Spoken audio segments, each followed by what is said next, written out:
नमस्कार दोस्तों, स्वागत करते हैं VCI एजुकेशन पर। क्योंकि अगर आप BPSC TRE 4.0 का प्रिपरेशन कर रहे हैं तो ये वीडियो आपके लिए काफ़ी हेल्पफुल साबित होगी।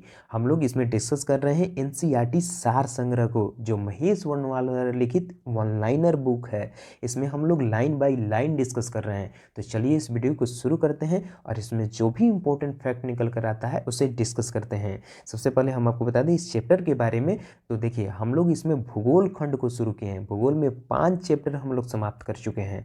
अब ये छठा चैप्टर है और इसका नाम है प्राकृतिक वनस्पति, जिसका पार्ट 1 वीडियो बन चुका है। ये पार्ट 2 है। उसमें हम लोग बताए थे, डिस्कस किए थे कि प्राकृतिक वनस्पति क्या होती है, इसका विस्तार कहाँ कहाँ तक है, कौन कौन से वनस्पति इसमें आती है और किस तरह से भारत में पाई जाती है। इसमें हम लोग देखेंगे कि इसका क्षेत्र कहाँ है और कहाँ से कहाँ तक इसका विस्तार है और इसमें किस प्रकार की वनस्पति कौन से क्षेत्र में पाई जाती है। तो आइए शुरू करते हैं। तो सबसे पहले आपको बता दें कि देखिए, भारत की जो वनस्पति है इसको 8 भागों में बांटा गया है। आप देख सकते हैं ये 8 भाग निम्नलिखित है और इसमें सबसे पहला क्षेत्र है, उसका नाम है पश्चिमी हिमालयी क्षेत्र।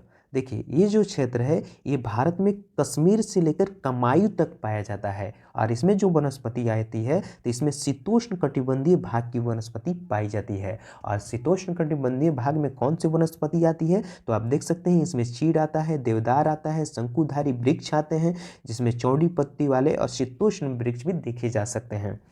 अब बात कर लेते हैं यहाँ पर। देखिए, अल्पाइन क्षेत्र के बारे में। तो अल्पाइन के बारे में बता दें तो देखिए ये कहाँ पाया जाता है, तो ये पाया जाता है शीतोष्ण कटिबंधीय के ऊपरी भाग पर। यानी मुख्य रूप से आप कह सकते हैं कि पर्वतीय क्षेत्र के ऊंचाई वाले भाग पर ये अल्पाइन क्षेत्र पाए जाते हैं।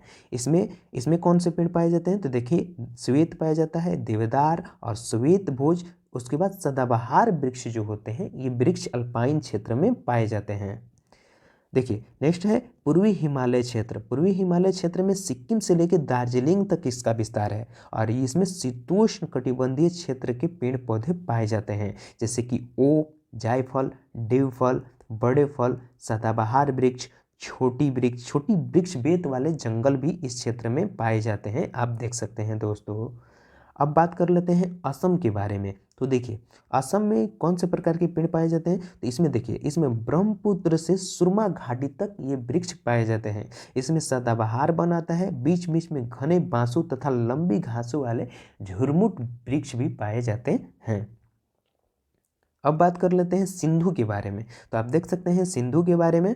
तो देखिए, सिंधु के विस्तार बहुत बड़ा है और ये कई राज्यों में आपको देखने को मिलेगा, जैसे कि पंजाब, पश्चिमी राजस्थान, उत्तरी गुजरात के मैदान में ये पेड़ पौधे आपको देखने को मिलेंगे।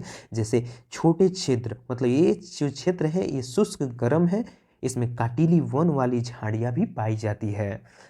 देखिए, तो इस तरीके से आपको बांटा गया है। और उसके बाद गंगा का मैदानी क्षेत्र जो बिहार वगैरह साइड में पाया जाता है और इसमें आपको डिस्कस भी किए थे कछारी मैदान के बारे में। इसको लेटराइट मिट्टी के भी नाम से जाना जाता है। आप देख सकते हैं इसमें जो पेड़ पौधे पाए जाते हैं इनमें गेहूँ, चावल, गन्ना की खेती प्रचलित होती है। अब बात कर लेते हैं दक्कन के क्षेत्र में। तो देखिए, दक्कन में जो विस्तार पाया जाता है ये भारतीय प्रायद्वीप का समग्र भूमि में विस्तार ये पाया जाता है। और इसमें देख सकते हैं इसमें पतझड़ वाले वृक्ष पाए जाते हैं, जंगलों से लेकर तरह तरह की जंगली झाड़ी के वन पाए जाते हैं इस क्षेत्र में दोस्तों। अब बात कर लेते हैं मालाबार क्षेत्र के बारे में। तो देखिए, मालाबार क्षेत्र में किस प्रकार की, कहाँ तक इसका विस्तार है तो ये प्रायद्वीपीय तट तक है। और इसमें जो जंगल पाए जाते हैं इसमें घने जंगलों के अतिरिक्त व्यापारिक जंगल फसलें पाई जाती है, जैसे कि नारियल, सुपारी, काली मिर्च, चाय, रबड़, काजू, ये सारी चीज़ पाई जाती है। यानी जो प्रायद्वीपीय क्षेत्र है ये भारत के दक्षिणी साइड वाला, जहाँ तमिलनाडु केरल वाला क्षेत्र पाया जाता है, वहाँ का विस्तार ये बता रहा है। अब बात कर लेते हैं अंडमान क्षेत्र वाले। देखिए, अंडमान क्षेत्र में ये सारी चीज़ें पाई जाती है, जिसमें सदाबहार वन पाए जाते हैं, कच्छ वनस्पति, समुद्री तटीय अल्पावली जंगल की अधिकता इसमें पाई जाती है। तो ये सारी चीज़ आप देख सकते हैं। चलिए, अब हम नेक्स्ट बात कर लेते हैं भारत के प्रमुख वन की शोध संस्थान के बारे में। देखिए, शोध संस्थान तो आप कई तरह के देखते होंगे, कई तरह के फल वगैरह के शोध संस्थान होते हैं, उसी तरह वन के भी शोध संस्थान आपको अलग अलग शहरों में देखने को मिलते हैं। देखिए, सबसे पहले आप देख सकते हैं कि फॉरेस्ट रिसर्च इंस्टीट्यूट है, इसकी स्थापना कब हुई है, और ये देहरादून में पाया जाता है। देहरादून उत्तराखंड के राज्यों में पाया जाता है और इसकी स्थापना जो हुई है 1906 में हुई है, आप देख सकते हैं। उसके बाद आप देख सकते हैं institute of would science and technology, इसकी जो स्थापना हुई है वो 1938 में हुई है और ये बेंगलुरु में पाया जाता है। बेंगलुरु कहाँ पड़ता है, तो कर्नाटका राज्य में पड़ता है। उसके बाद Indian plywood institute research and training institute, ये 1962 में इसकी स्थापना हुई है और ये भी बेंगलुरु में है। बेंगलुरु कहाँ है, तो कर्नाटका में है। अब बात कर लेते हैं हिमालयन फॉरेस्ट रिसर्च इंस्टीट्यूट के बारे में। तो इसकी स्थापना जो हुई है 1977 में हुई है और ये कहाँ है, तो शिमला में है। और शिमला कहाँ है, एचपी यानी हिमाचल प्रदेश में। अब देखिए यहाँ पर उष्ण कटिबंधीय वनस्पति उद्यान और अनुसंधान संस्थान कहाँ पर है, तो ये तिरुवनंतपुरम पर है। तिरुवनंतपुरम कहाँ है, तो केरल में है और इसकी स्थापना जो हुई है वो 1979 में हुई है।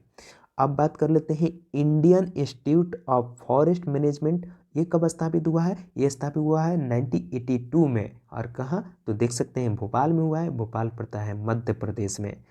देखिए एरिड फॉरेस्ट रिसर्च इंस्टीट्यूट के बारे में बात करें तो इसकी स्थापना 1985 में हुआ है और ये जोधपुर में हुआ है और ये जोधपुर राजस्थान में पड़ता है।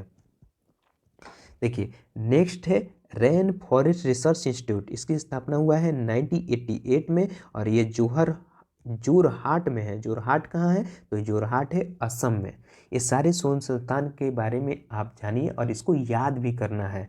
यहाँ पर देखिए, यहाँ पर है institute of forest genetics and tree building, इसकी जो स्थापना हुआ है ये 1988 में हुआ है और ये कोयम्बटूर में है। कोयम्बटूर कहाँ है, तो तमिलनाडु में है। अब देखिए जीबी पंत हिमालयन पर्यावरण एवं विकास संस्थान, यह इसकी स्थापना जो हुई है वो 1988 में हुई है। ये अल्मोड़ा जो उत्तराखंड में पड़ता है मेरे दोस्तों। अब हम नेक्स्ट के बारे में बात कर लेते हैं। तो आप देख सकते हैं इंस्टीट्यूट ऑफ फॉरेस्ट प्रोडक्टिविटी की जो स्थापना हुई है ये हुई है रांची में। रांची झारखंड में पड़ता है और इसकी स्थापना हुई है वो 1993 में हुई है। अब देखिए second last institute of forestry research huge resource development की स्थापना जो हुई है ये 1995 में हुई है छिंदवाड़ा में, जो मध्य प्रदेश में पड़ता है। अब आप देख सकते हैं advance centre of biotechnology and mangrove forest, और इसकी स्थापना 97 में हुई है। ये हैदराबाद तेलंगाना में हुई है।